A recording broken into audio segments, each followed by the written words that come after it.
Vingadores, X-Men e Eternos Juízo Final. Chegou o número 4. Conclusão desse mega crossover. Conclusão essa que a gente estava esperando. Será que ela atingiu as expectativas? Pois é. Eu respondo essa pergunta, pelo menos na minha opinião, hoje aqui no canal Fator X, logo depois da vinheta.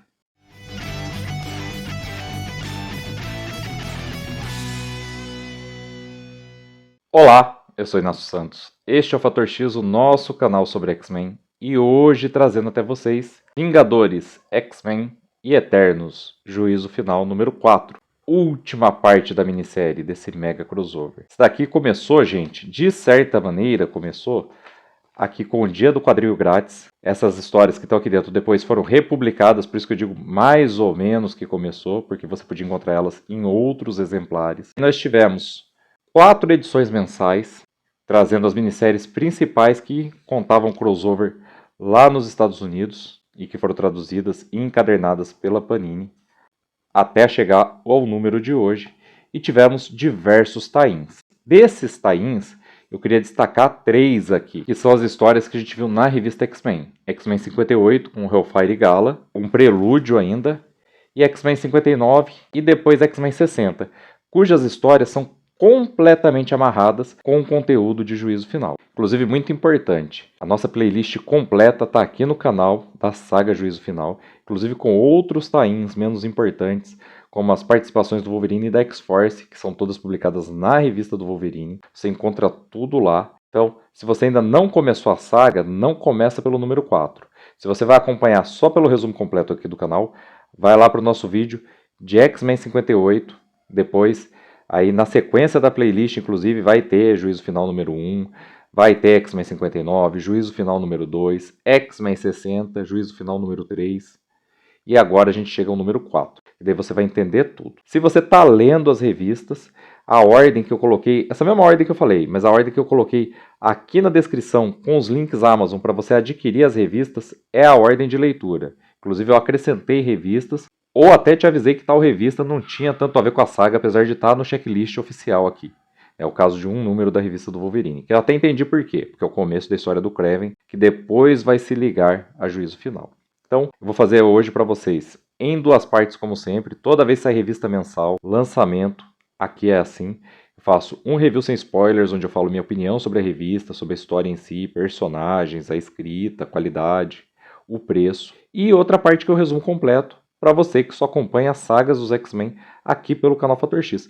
Ou então que vem aqui assistir o vídeo sobre a saga depois que já leu a revista, para entender melhor o que acabou de ler, para poder ressignificar alguns eventos.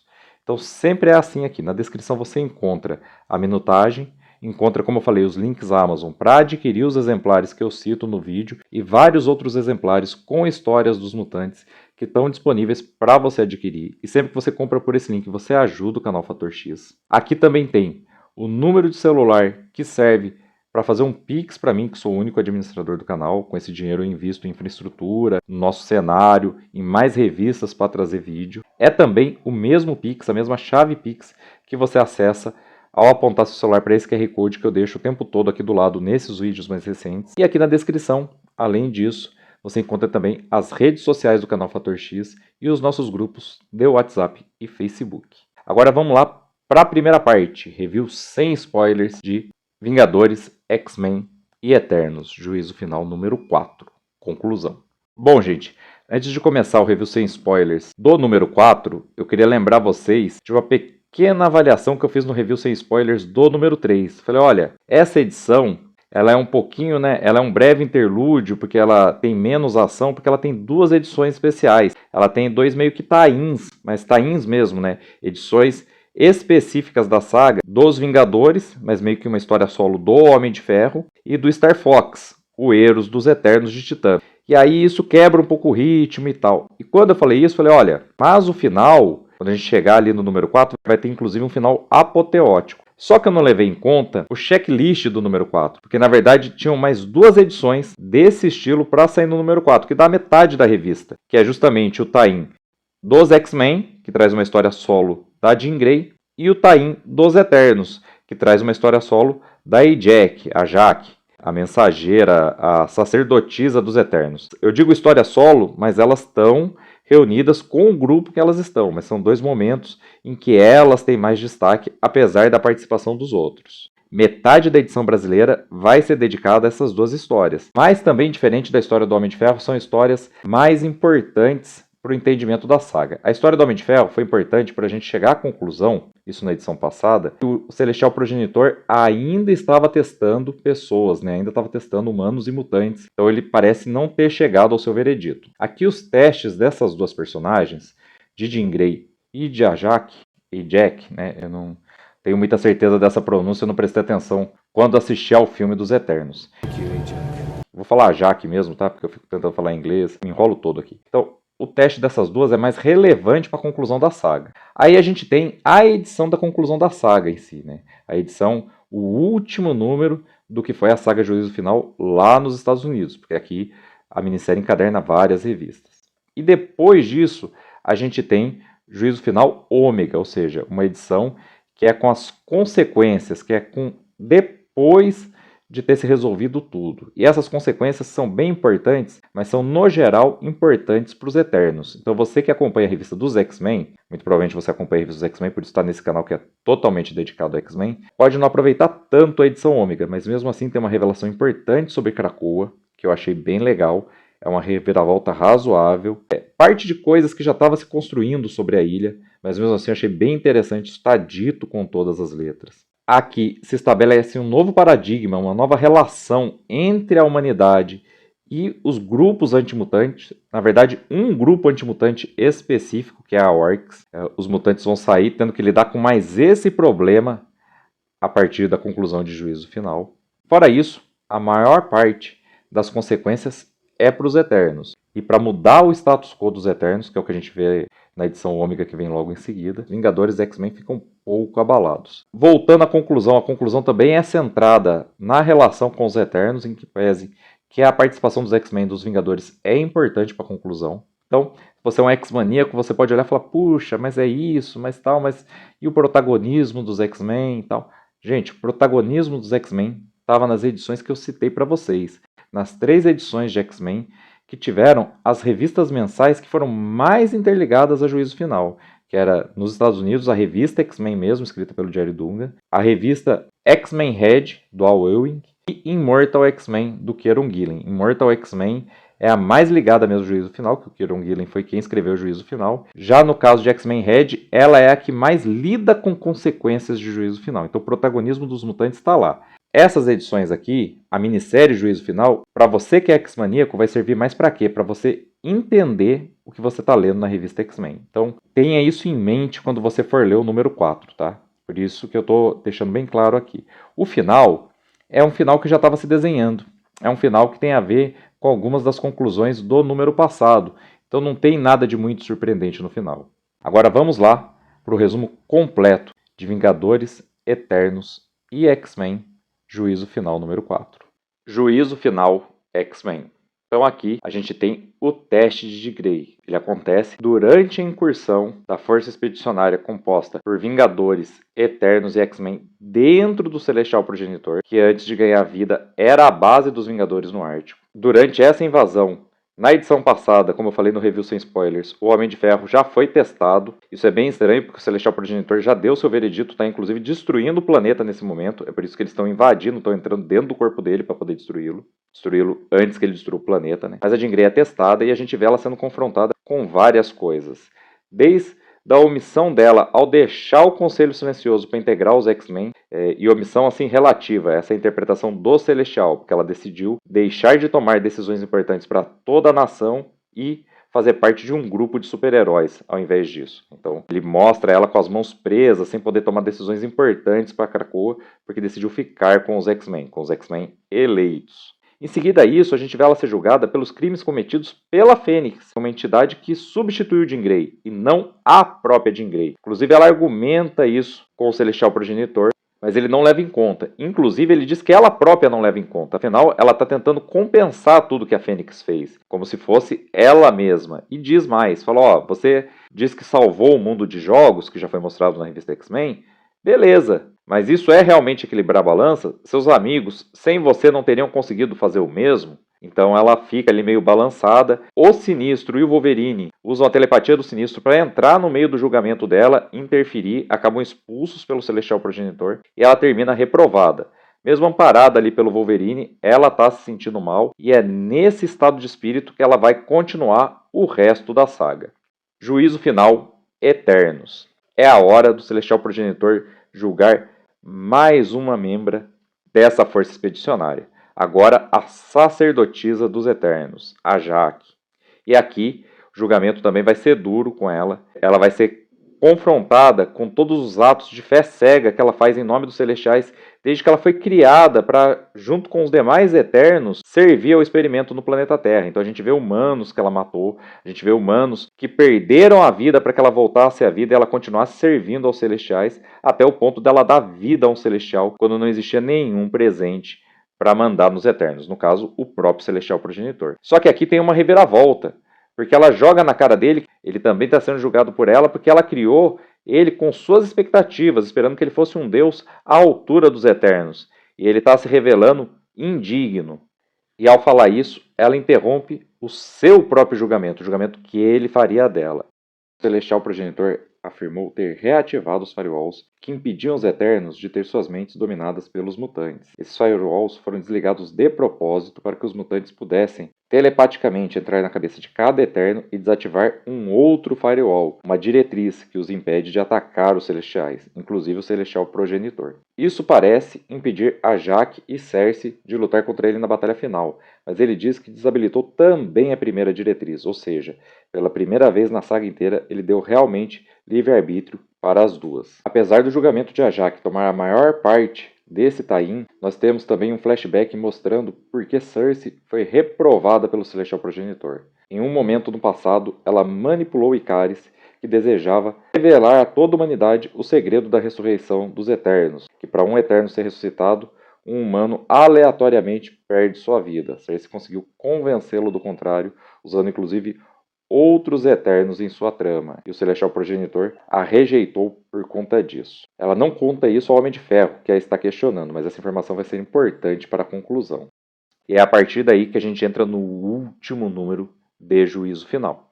A batalha final se dá em duas frentes. A primeira, no interior do próprio Celestial Progenitor, onde a força expedicionária, composta por mutantes, Eternos e Vingadores, termina de enfrentar os anticorpos no interior da entidade e conseguem chegar até o lugar do corpo onde fica armazenada a sua própria consciência. Podem vê-lo nesse momento e interagir com ele.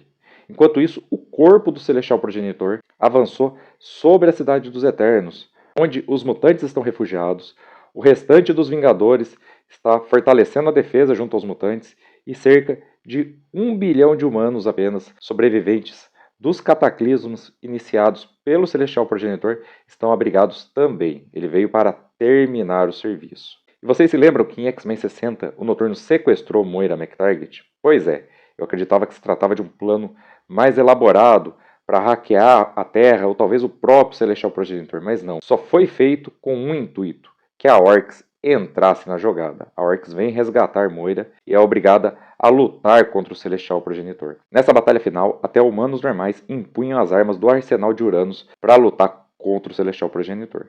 No interior, outra luta se desenrola. Jean Grey pretende exterminar a consciência do Celestial Progenitor e por fim a batalha antes que ele mate os humanos e mutantes restantes. Ela está muito abalada por tudo que viu durante seu julgamento, no especial dos X-Men, contido nessa edição.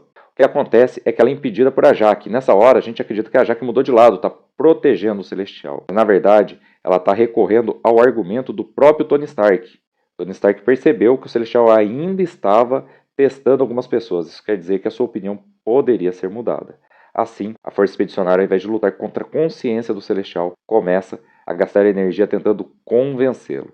A Jaque é a principal interlocutora, resgatando, inclusive, o julgamento dela própria, pelo qual ela acabou de passar e impediu sua conclusão, lembrando ele que ele também está sendo julgado. E é nessa hora que Cersei também remete ao seu próprio julgamento e decide entrar em contato com os humanos da Terra. Ela resolve revelar a cada um deles a verdade sobre o segredo da ressurreição dos Eternos. Ao fazer isso, é claro, ela é odiada pela humanidade e muitos dos seres humanos que ouvem a revelação desejam conscientemente a morte de Cersei. o que é atendido pelo Celestial Progenitor diante de todos. A Jaque, mesmo assim, continua interpelando o próprio Homem de Ferro também. Ele diz o seguinte: isso não prova que a humanidade odeia, isso não prova que a humanidade está fadada ao fracasso, que o experimento acabou, mas sim que os Eternos, que deveriam ser imutáveis, podem mudar. Foi isso que Cersei provou. E diante desse argumento, o Celestial Progenitor então resolve gastar o restante de suas energias, não para voltar no tempo, mas para trazer de volta e desfazer todos os estragos causados por ele, desde que ele iniciou a execução da sentença, a destruição do planeta Terra. Inclusive as vidas perdidas de humanos, mutantes, super-humanos e eternos nesse período. Por fim, em seu último ato, ele passa a bola. Afinal, o planeta Terra e todos aqueles que vivem nele ainda vão precisar ser julgados no futuro.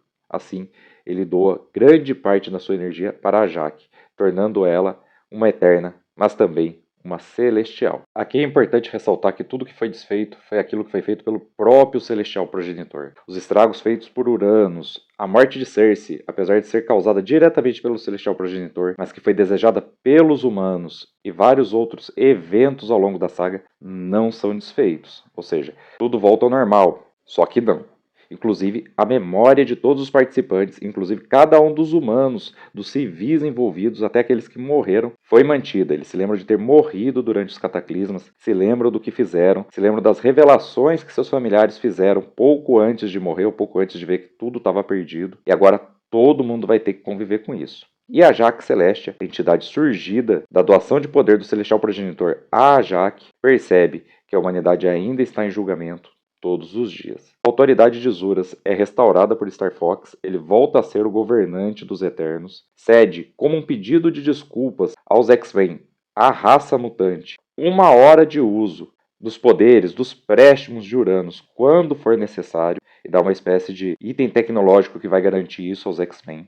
Depois, aparece ele informando o Uranus disso. Nesse momento a gente vê que o Druig foi confinado na mesma cela que o Uranus, na zona de exclusão, e está sofrendo todas as torturas possíveis por parte de seu avô, que é um psicopata. A gente vê também que os Eternos exilados, aqueles que não viviam com o povo governado por Druig, aqueles que são os principais heróis dos Eternos, que são os protagonistas do título em geral, eles voltam para a Lemúria, onde a Jaque Celestia funda uma nova religião, com as diretrizes básicas impostas pelos Celestiais, mas reinterpretadas. Os X-Men anunciam a extensão dos protocolos de ressurreição aos mais desfavorecidos da sociedade humana. Trabalho árduo, uma vez que não há telepatas suficientes para fazer backup das mentes de todos os humanos da Terra, que são muito mais numerosos que os mutantes. Isso vai corresponder a cerca de 5% do trabalho do quinteto apenas, mas como ela mesma diz, vai ser muito difícil de alguém se opor à prioridade ser daqueles que passaram dificuldades durante toda a vida, principalmente crianças. E o restante das consequências do crossover está então na edição final, Juízo Final Ômega. Lá a gente vê como os Eternos estão lidando com um novo status quo, principalmente aqueles que fazem parte da nova religião fundada por a Jaque Celestia. Nós vemos Ikaris em especial, que se estabelece na casa de uma humana que é mãe de uma das pessoas que perdeu a vida para que ele pudesse ser ressuscitado. Ele vai agir a partir dali e ela sabe o porquê que ele escolheu aquele lugar, que ele é o responsável pela morte de seu filho, mesmo não tendo desejado isso. Os dois se entendem após ela extravasar um pouco e ele vai passar a agir como super-herói a partir dali, tentando melhorar cada vez mais a humanidade, não só combatendo o crime, mas fazendo pequenas boas ações nesse período. A gente vê que Duende também está fazendo algo bem parecido. E por fim, Phastos vai até Krakoa, com uma carta deixada pela própria Terra, a entidade original do planeta Terra, que ele teve que resetar, voltar às configurações de fábrica no número passado, e que por conta disso perdeu toda a sua personalidade. Ela deixou uma despedida para a própria Krakoa. E aqui a gente tem a revelação mais importante para os mutantes. Quando os Celestiais chegaram ao planeta Terra fazer seus experimentos e deram consciência à Terra, eles basearam sua consciência em uma consciência que já existia, a da grande ilha que era Okara. E assim a gente fica sabendo que Okara, que depois daria origem a Krakoa e Araco, é uma entidade mais antiga que a própria Expedição Celestial.